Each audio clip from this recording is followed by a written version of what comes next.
दोस्तों Indian railway finance corporation limited यानी IRFC की बात करें, उसने तो रिकॉर्ड तोड़ दिए सारे। आज जो वॉल्यूम बढ़ा है और जो प्राइस बढ़ी है उसने आज टाटा स्टील जैसे भारी भरकम कंपनी को भी पीछे छोड़ दिया है। मार्केट कैप के मुकाबले में एक तरफा स्टॉक दौड़ रहा है। इतनी बड़ी तेजी के पीछे वजह क्या है और क्या आईआरएफसी में इस समय खरीदारी करनी चाहिए या फिर एकदम शॉर्ट टर्म में प्रॉफिट बुक करने का मौका आ चुका है? क्या है आगे की रणनीति, उसको समझने की कोशिश करेंगे। रेलवे के शेयरों में फिर से तूफानी तेजी शुरू हो चुकी है। अब यहाँ पे मार्केट एक्सपर्ट की क्या राय है आईआरएफसी को लेकर, उसको जानेंगे। और जिस तरह से ये स्टॉक ने कमाल करना शुरू किया, वैसे तो आपको ये पता ही होगा कि यह स्टॉक ने लोगों को बहुत ज़्यादा मायूस किया था आईपीओ के वक्त। लेकिन आपको ये पता ही होगा कि जब आईपीओ आया था उसके बाद में लिस्टिंग के बाद भी हमने इस पर वीडियो बनाया था और कहा था कि यह बहुत मजबूत स्टॉक है और आने वाले समय आपको अच्छा रिटर्न देगा। और ये बात अब सच जाके साबित हो गई है और काफ़ी कम वक्त में जिसने भी उसमें इन्वेस्टमेंट बनाए रखा वो मालामाल हो चुका है। अब आगे की क्या रणनीति है उसको समझेंगे इस वीडियो के माध्यम से। लेकिन फ्रेंड, उससे पहले अगर आप पहली बार हमारे चैनल पे आए तो चैनल को सब्सक्राइब कर दीजिए, एक बेल आइकॉन दबा दीजिए ताकि जब भी नया वीडियो बने पहला नोटिफिकेशन आपको मिले। वीडियो पसंद आए तो लाइक से जरूर कीजिए। चलो फ्रेंड्स, वीडियो स्टार्ट करते हैं। मैं हूँ आपका दोस्त एसबी दवे और हमारे अपने चैनल ऑनलाइन कमाई में आपका बहुत बहुत स्वागत है। तो सबसे पहले अगर हम बीएसई सेंसेक्स की बात करें तो आज बाजार में तूफानी तेजी है। इस समय लगभग 1 बजे के आसपास का टाइम है। 73,186 पर है, जहाँ पे 618 पॉइंट की तेजी यानी 0.85% अप पर है बीएसई सेंसेक्स। और आप देख ही सकते हो सेंसेक्स ने बिल्कुल एक नई हाई बनाई है, 73,000 के स्तर को छू लिया। बाजार तूफानी तेजी के साथ आगे बढ़ रहा है। अब बीएसई फाइनेंशियल सर्विस की बात करें, यहाँ पर भी शानदार तेजी है। 10,567 के स्तर पे 0.87% की तेजी है। आईआरएफसी की बात करें तो इसने तो कमाल ही कर दिया। अब आप देख सकते हो कि स्टॉक की शुरुआत हुई 116 पर, पॉजिटिव शुरुआत हुई। क्लोजिंग थी फ्राइडे की 113 के आसपास।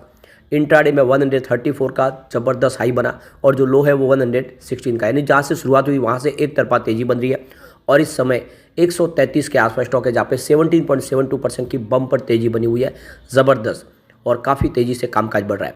पिछले 6 महीनों में से स्टॉक ने 310% का बम्पर रिटर्न दे दिया है लोगों को, यानी आपका जो इन्वेस्टमेंट है वो लगभग 4 गुना हो चुका है। 32 का स्टॉक इस समय 133 के आसपास है, यानी सीधा 100 रुपये का पर शेयर आपको फायदा हो रहा है इस समय, जिसने 6 महीने पहले इन्वेस्टमेंट किया होगा। मालामाल हो चुके हैं लोग इसमें। 1 मंथ की भी बात करें, इसने 41% का ज़बरदस्त रिटर्न दिया है। 94 के आसपास स्टॉक था 1 महीने पहले। पिछले 5 दिनों में ही देखें तो 31% का बम्पर रिटर्न दिया है। 100 रुपये से स्टॉक 133 पर पहुंचा, लगातार दौड़ रहा है। अब इसकी परफॉर्मेंस को देखें तो 8 जनवरी को स्टॉक 99 के आसपास था, जहाँ पे 0.8% की गिरावट हुई थी। 9 जनवरी की बात करें स्टॉक 100 के आसपास है, जहाँ पे 0.2% की तेजी बनी। और 10 जनवरी को स्टॉक 103 के आसपास है, जहाँ पे 2.9% की तेजी बनी। 11 जनवरी की बात करें स्टॉक 106 के आसपास है, जहाँ पे 3.7% की फिर से शानदार तेजी बनी। और 12 जनवरी यानी फ्राइडे को स्टॉक सीधा 113 पर पहुंच गया 6.1% की तेजी के साथ। तो ये जो तेजी है ये आप देख लो करीब 12% के आसपास की तेजी और 18% की तेजी आज बन गई है, यानी सिर्फ 4 ट्रेडिंग सेशन में 30% की भारी भरकम तेजी देखने को मिली है लोगों को। अब यहाँ पे इसकी परफॉर्मेंस देख सकते हो। इंट्राडे का लो 116 का, लेकिन हाई 134 का जो फ्रेश हाई बने, लाइफ टाइम हाई बना दी इसने। 52 का लो 25 का और हाई 134 का है। ऑल टाइम लो 19 की है और हाई देख सकते हो 134 का है। तो बिल्कुल इस स्टॉक ने लोगों को ज़बरदस्त रिटर्न दिया और वॉल्यूम में तो बहुत ज़बरदस्त उछाल है। पिछले 1 महीने पहले इसका 17 करोड़ का वॉल्यूम था, 4 करोड़ की डिले उठाई गई थी। 1 वीक पहले 13 करोड़ का वॉल्यूम था, 3 करोड़ की डिले उठाई गई थी। फ्राइडे को 23 करोड़ का वॉल्यूम था, 5 करोड़ की डिले उठाई गई थी। लेकिन आज अभी लगभग देखो बाजार शुरू हुआ 1 बजे के पहले ही 36 करोड़ का ज़बरदस्त वॉल्यूम हो चुका है। पूरे बाजार में वॉल्यूम के मामले में आईआरएफसी आज नंबर 1 बन चुका है। अब इसने एक बड़ा इतिहास रच दिया है। देख सकते हो कि टाटा स्टील, जियो फाइनेंशियल सर्विस और वीबीएल जैसी बड़ी कंपनियों को पीछे पछाड़ के मार्केट कैप के मामले में आगे निकल गई है। और यहाँ पे पूरे मार्केट में 41 पोजीशन इसने हासिल कर दी, यानी पूरे हमारे स्टॉक मार्केट में 41वीं से सबसे बड़ी मार्केट कैप के मामले में कंपनी बन चुकी है। इसने एक बहुत बड़ा माइलस्टोन अचीवमेंट किया है। अभी फिलहाल इसका मार्केट कैप देख सकते हो 1,74,725 करोड़ को टच कर दिया है। और आप देख सकते हो कि टाटा स्टील का जो मार्केट कैप है वो इससे कम है, यानी टाटा स्टील जैसे भारी भरकम कंपनी को भी इसने पछाड़ दिया है। और साथ में जियो फाइनेंशियल सर्विस जो रिलायंस की कंपनी वो भी मार्केट कैप में पीछे चली गई है। तो ये बहुत बड़ा अचीवमेंट है। एक छोटी कंपनी जिसको 43 एम्प्लॉयज़ के दम पे शुरू किया गया है, सरकार इसके ऊपर काफ़ी कम खर्च करती है। इसका खुद का कॉर्पोरेट ऑफिस भी नहीं था, काफ़ी समय तक होटल अशोका से बिजनेस चल रहा है। लेकिन यह इंडिया की 41वीं बड़ी कंपनी हो गई मार्केट कैप के मामले में। सबसे बड़ी गौर करने वाली है कि 2021 में जब इसका आईपीओ लाया गया था 26 इसकी आईपीओ प्राइस रखी गई थी और ये 2023 अप्रैल तक 26 से 30 की प्राइस के आसपास ही आपको दिखाई देगा। यानी ये जो 23 के बाद में ही इसमें जो शुरुआत हुई है पॉजिटिव और ये स्टॉक ने दौड़ना शुरू किया है, लेकिन 1.5 साल तक लोगों को बहुत ज़्यादा मायूस भी किया इसने। इस तेज़ी के पीछे जो असली वजह है कि सरकार आने वाले समय में बहुत ज़्यादा फ्रेश इन्वेस्टमेंट नया करने वाली है रेलवे इंफ्रा कंपनियों के लिए और जिसमें आईआरएफसी का बड़ा रोल होगा, क्योंकि रेलवे की इंफ्रा कंपनियों को फाइनेंस प्रोवाइड करने का काम आईआरएफसी करती है और आने वाले बजट में भी इस पर कुछ बड़ा ऐलान हो सकता है। वैसे सरकार ने करीब 7 लाख करोड़ का बड़ा भारी भरकम इन्वेस्टमेंट करने का अनाउंसमेंट ऑलरेडी कर दिया है। आने वाले सालों में बहुत ज़्यादा निवेश होने वाला है और इसीलिए आईआरएफसी में प्राइस में आपको ये बढ़ोतरी दिखाई दे रही है। अब यहाँ पे मार्केट एक्सपर्ट राजेश पालवी एसवीपी रिसर्च के जो टेक्निकल हेड है उनका कहना है कि इसने देख लो कि मिड दिसंबर के बाद एक अच्छा ब्रेकआउट दे दिया और तेज़ी से स्टॉक बढ़ने लगा है। इसकी जो एक कंसोलिडेशन जो रेंज थी 94 से लेके 105 के बीच की उसको पार कर लिया है, तो यहाँ पे एक तेज़ी की संभावना बनी रही है। उनके हिसाब से इसको एक्यूमुलेट करना चाहिए इस लेवल पे। उनके जो टारगेट है वो 123 से 130 के, आप देख लो कि ये तो टारगेट ऑलरेडी आज ही हिट हो गए और सपोर्ट जोन 108 से 103 के आसपास है, उसको समझ के स्टॉप लॉस समझ के इसमें खरीदारी की सलाह। यानी उनके जो टारगेट थे वो तो बिल्कुल ब्रेक कर लिए गए आज। आईआरएफसी के बाद ये एक मिनी रत्न कंपनी है जिसमें 86.36% की गवर्नमेंट की स्टेक है और फॉरेन पोर्टफोलियो इन्वेस्टर 1.14% की होल्डिंग है और डोमेस्टिक म्यूचुअल फंड की होल्डिंग 0.5 है, जो काफ़ी कम है। म्यूचुअल फंड ने इतना इन्वेस्टमेंट नहीं किया है। अब यहाँ पे गौर करने वाली बात है कि 29 जनवरी के बाद अगर आप देखें तो यहाँ पे आईआरएफसी में नए शेयर और मार्केट में आ सकते हैं। यह नोमा की तरफ से जो जानकारी दी गई है कि करीब 260 करोड़ शेयर आईआरएफसी के एक्स्ट्रा आ सकते हैं। तो ये जो लॉक इन पीरियड है ये तो उसमें आप देखें तो गवर्नमेंट की जो एक्स्ट्रा स्टेक है उसी को लेकर ये जानकारी है कि ये सरकारी होल्डिंग है जिसके लिए सरकार ओएफएस ला सकती है। बाकी कोई बड़े इन्वेस्टर है जिनकी होल्डिंग अभी यहाँ पे फिलहाल तो लॉक नहीं है। ये सिर्फ सरकार की ही एक्स्ट्रा होल्डिंग है जो आने वाले समय में बाजार में आती हुई दिखाई दे सकती है ओएफएस के माध्यम से। और प्राइस काफ़ी बढ़ गई तो इतनी चिंता की बात भी नहीं ओएफएस की। अब देख सकते हो कि Q3 हमारे सामने आने वाला है।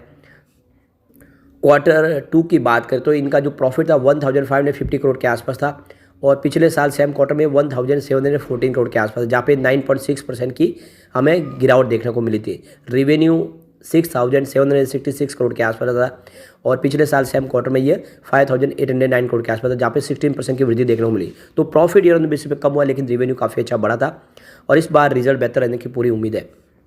अभी रिसेंटली कंपनी ने 80 पैसे का डिविडेंड भी दिया है और लगातार कंपनी डिविडेंड दे रही है और आप समझ सकते हो कि जब से ये आईपीओ आया 3-4 बार ऑलरेडी कंपनी डिविडेंड दे चुकी है। एक बड़ी अपडेट और निकल के आ रही है, सरकार बहुत जल्द जितनी भी रेलवे ट्रैक है और जितनी भी रेलवे है वो ग्रीन एनर्जी के माध्यम से ऑपरेट करनी शुरू करेगी। सरकार ने ये फैसला कर लिया है। लगातार जो भी कार्बन का एमिशन होता है, जो पोल्यूशन होता है रेलवे के माध्यम से उसको ख़त्म करना है। एट परसेंट जो भी ट्रांसपोर्टेशन होता है जो फ्रेट का, उसमें आप देखें तो 61% जो योगदान है वो बाय रोड होता है और 27% रेलवे के माध्यम से होता है, जिससे देखें तो 7% का टोटल एमिशन में योगदान रेलवे का है। सरकार इसको नेट जीरो पे लेके जाना चाहती है। तो अभी भी जो डीजल लोकोमोटिव है उनको इलेक्ट्रिफिकेशन उनका करना है। जो इलेक्ट्रिफिकेशन हो जाएगा लाइनों का तो फिर बाद में वहाँ से पोल्यूशन कम होगा। यानी सरकार ने एक तरह से अपना गोल सेट कर दिया है 2030 तक पूरी तरह से नेट जीरो पे जाना है, यानी रेलवे के माध्यम से कोई पोल्यूशन नहीं होगा। तो आप समझ सकते हो कि ऐसे में सरकार बहुत तेज़ी से इसमें इन्वेस्टमेंट और बढ़ाएगी। जितने ट्रैक हैं उन सबको इलेक्ट्रिफिकेशन से लैस करना है और ऐसे में आप समझ सकते हो कि आईआरएफसी के लिए तो काफ़ी बड़ा अपॉर्चुनिटी निकल के आ रही है इस समय। अब यहाँ पे आईआरएफसी को लेकर सोनी पटनायक जो ईटी नाउ स्वदेश के पैनलिस्ट है उनका कहना है कि स्टॉक काफ़ी अच्छा लग रहा है और पिछले कुछ दिनों से एक शानदार तेजी का वातावरण बना हुआ है। स्टॉक बुलिश जोन में दिखाई दे रहा है, इसमें आपको खरीदारी करनी चाहिए। स्ट्रॉन्ग सपोर्ट 107 का है, एक तरह से इसको स्टॉप लॉस आप समझे और इसमें खरीदारी के उन्होंने जो टारगेट दिया है 166 का है, यानी आने वाले 1-2 महीनों में ही 166 तक स्टॉक जा सकता है। तो बिल्कुल 166 के टारगेट के साथ में खरीदारी की सलाह है। तो देख सकते हो कि काफ़ी शानदार वातावरण बना हुआ है। स्टॉक आने वाले समय भी और तेज़ी से आगे बढ़ेगा। मुझे लग रहा है कि आने वाले 1-2 सालों में ये 500 को टच कर सकता है, ऐसी संभावना बनी हुई है। अब एक बार इसके पिवट लेवल को चेक कर लेते हैं। यहाँ से अगर गिरावट होती है तो 103 का पहला सपोर्ट है, ये टूटा तो 94 तक स्टॉक जाएगा। ये तभी पॉसिबल है जब बाजार में भयंकर गिरावट का दौर शुरू हो। तीसरा सपोर्ट 89 के आसपास आ रहा है। पॉजिटिव मॉल बना दो 118 का फर्स्ट रेजिस्टेंस है, ये ब्रेक हो चुका है। सेकंड रेजिस्टेंस 123 का, इसको भी ब्रेक कर लिया है। तीसरा रेजिस्टेंस 132 का, ये भी ब्रेक हो चुका है। तो जिस तरह से स्टॉक तेजी से दौड़ रहा है, तीनों रेजिस्टेंस को ब्रेक कर लिया है। ये इस बात का सबूत है कि स्टॉक बुलिश जोन में, और ऐसे में लॉन्ग टर्म इन्वेस्टर इसमें अच्छा पैसा कमा सकते हैं। निवेश को बनाए रखकर शॉर्ट टर्म इन्वेस्टर चाहे तो थोड़ा सा अपना प्रॉफिट बुक कर सकते हैं, क्योंकि बड़ी तेजी बाद हो सकता है कि कुछ प्रॉफिट बुकिंग आए।